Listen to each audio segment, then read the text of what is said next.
Hey everybody, Everett's live music. Not much of a crowd, to say the least, for me.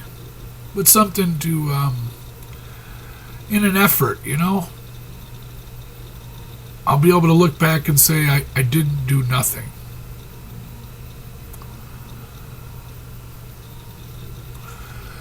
And that's what we all have to think, I believe. I hear him talk about the COP, that's going on right now, 28. That's 28 years of, 28 times they've met for the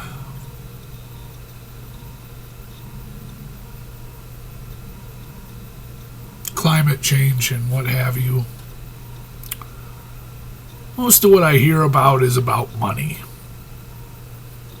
What I want to stress for us, I would think I don't even get like a poor following, but someday maybe, man. However it works out for you, you don't have to be rich, poor, or anything to understand that the more we do as a people, ourselves, in our everyday lives, and we never blame it on the planet, right? You can never be angry and just want to trash the planet. For me in life, it's like the only thing that's ever really been true. If you study some science, some biology, some different, even on a small scale, it's going to be one of the things that pretty much isn't going to lie. Sometimes you can misinterpret what's happening and what's to come. But a lot of the time, nature and this planet and how everything is happening, it doesn't really lie to us. We lie to ourselves. We lie to one another. We make excuse after excuse after excuse why we will compromise the future of the planet for our own personal gain. That's a big one to me. So in our everyday life, the way we handle our trash and the way we think about the mass production of plastics and different things we haven't fully come to understand. Some would argue, but it's argued heavily already with proof against. It's like somebody saying climate change doesn't exist. It does. And when you say that, you are actually speaking of what we are doing to climate change. Not that the climate doesn't change. Of course it does. 4 seasons, right? For some places, and for others you feel like you might only get 2, but for the most part we really do, no matter where you're at. It just doesn't feel the same, okay? But climate change has to do with us. What we do, how we act, how we live. And we really need to get together with one another more on it. It's not just having the most perfect yard and all this other stuff. There's so much that has happened, and we are so divided by $1 and controlled by it so much in our life. It's like listening to a guy speak earlier about healthcare and stuff, and being a doctor or something, right? And if you're a doctor, right, and you work for a hospital, well, you will work under the guidelines that have been set forth by that hospital. No matter what some of your personal feelings might be on procedures and the process as whether to get those through or not, one way or another you're going to be compromised from being what you were taught to be, which was a physician, a doctor I should say, for certain areas of healthcare and for the person. But that can be compromised at one point or another, and your beliefs can, and that's kind of the society that we've built around us with insurance companies, and it only goes from there, and it booms, boom. And then pretty much we're all held under the care of, or the restrictions of something we work for. Many of us live in fear. Fear is one of the worst things that's contributing probably to climate change as well. The need to own so much, the need to do this, the need to do that. I mean, you would do it even if we didn't need it. Even if we didn't need it, right? You would probably do whatever you had to do to keep the money coming in. And to me, it's a way of life that we've developed.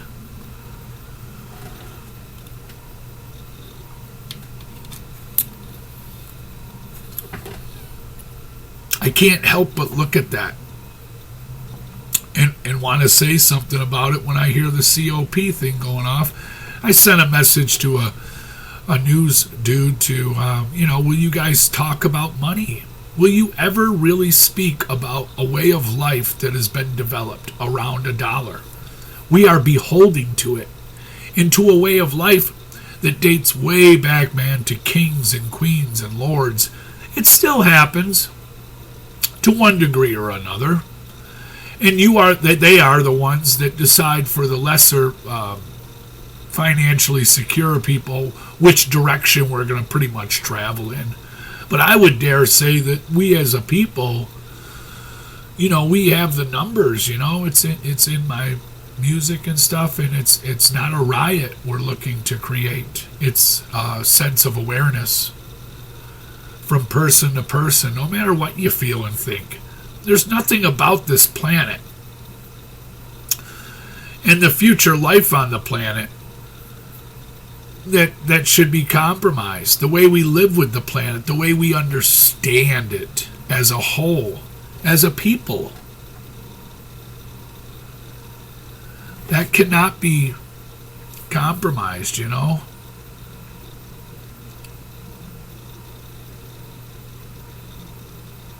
It has to be something we decide as a people to take as under, it's our responsibility for the future of our children. So when they look back, they know that we tried, man.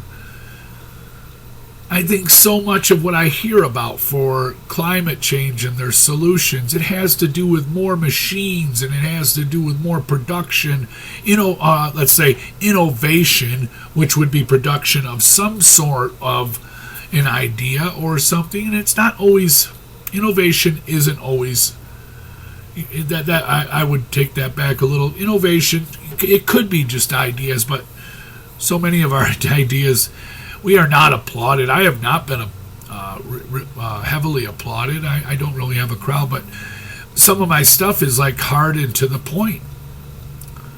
Why can't we stop? Why can't we slow down? Everything I hear is we have to go as fast as possible to get to this zero emissions. If we stopped and we did as little as possible for so long, okay, we would have such a big piece of the puzzle. And through that time that you pause, we are not consuming, we are not making more things. No. We will not behold to $1. Please, I implore you. Do I want it tomorrow? Maybe. It just happened a while ago, and we freaked out as a people. So many people took so much money they didn't maybe need, I don't know. But through the pandemic, the camping went way up through the roof, and the buying and selling of different material because you were locked down, but then you were given money. A lot of people made more money than before. I just wonder why it's $1 thing that keeps us going all the time.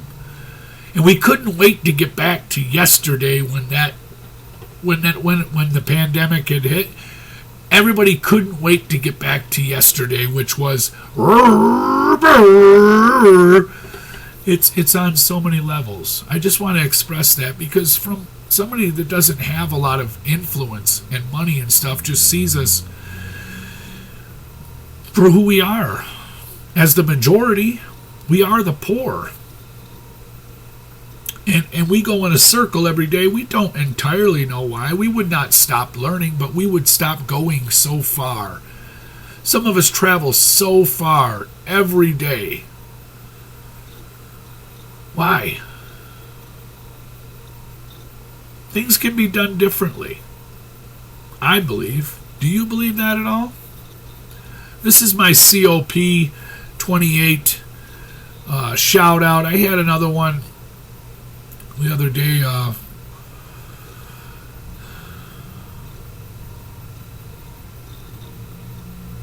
If you follow the stuff through I'm going to go about a year on this, I think.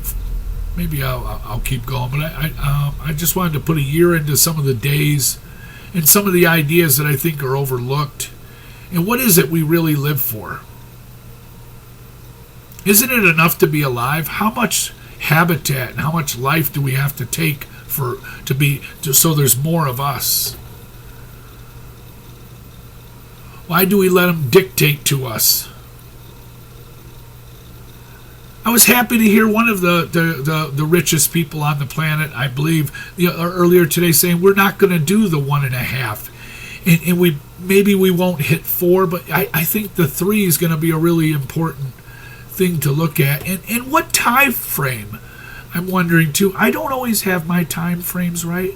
I'd be happy to get some conversation back, feedback. Call me out on something for sure. But for the climate change and the future of our planet and our people, I don't know why we don't want to slow down. Like, actually hit the brakes for a while. Just pull over. It's really unfortunate that so many live this way. In your mind and how you view life, that's it, man. There is no stopping. But I do want to bring that to the table, because for us and for so many of us poor people, like I've said before, our carbon footprint already is like really low, man. And we will pay the worst in the end. Always. Those that have all the money and the power, they are easily given an escape pod from every situation, and we are in it together, man. There is no getting out. So we have to think of a way to learn to live as one, where we stand together. Maybe not on everything. It's not our music, and to see the politicians as we move into this, they're going to use this too. They'll use it as leverage for this and that, and it's really unfortunate. And even hear them call them, they're going to fight one another, and someone wins in the end. All right, there's somebody that definitely gained that position in the end through the popular vote, but it's not a fight. It's just not. We can't look at it that way anymore. We cannot take sides in that feeling, because our emotions get over us. And then we're making decisions on some pumped up conversation you might have had, or some media that pumped up something with a headline. The headlines can be so misleading, like a cover of a book at times, and we have to take time and check ourselves, and if that's all there is, dude, is money, and the more of it and the more production, and there's no chance that you ever want to slow any of this down, then I think we're going to fail. We cannot depend on somebody really rich to come up with some magic wand. There is no magic wand. There is no magic spell that they're going to cast that's going to fix it all. Not that I've heard of. And if they're holding that back on us and they pop something up out of nowhere, that would be terrible. I mean, stop fighting the idea that it's happening and that we're influencing it. That's, again, like the biggest part of it. When you talk about climate change, it's about human influence on it.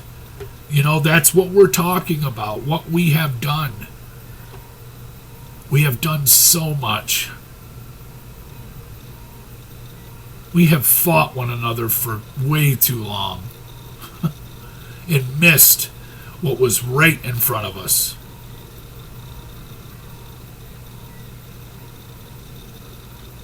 Hey, peace out, man. My opening comments for this COP28, and I got lots of music that backs up what we need as a people, as the lesser people, man. So we're together, dude. And we're not going to take it. No, we're not. There's so many other ways we could do some things, you know. We just got to take time, get together, reach out to one another, find it in ourselves to believe in us, to believe in one another, man, because the AI and all that's coming along, there is no payout. The artificial intelligence and the robots and stuff, they don't care. There's no emotion to that thing, and it's going to be so valuable to those that have the money to afford it. And those that don't have money, and those that will be the victims, maybe a victim. I don't know if you're like a victim, but in the end, we kind of are, man. Because our voice will be like squashed. We won't be needed at all, not to work in the factories, not to do anything. I mean, some of that is so plausible, man. We have to see it in one another. We have to find our spot. We have to find the courage to have the conversations and the tolerance for them, and the ability to find one another again on a level that hasn't been seen in a long time. I think it's a much urgent message that needs to be heard.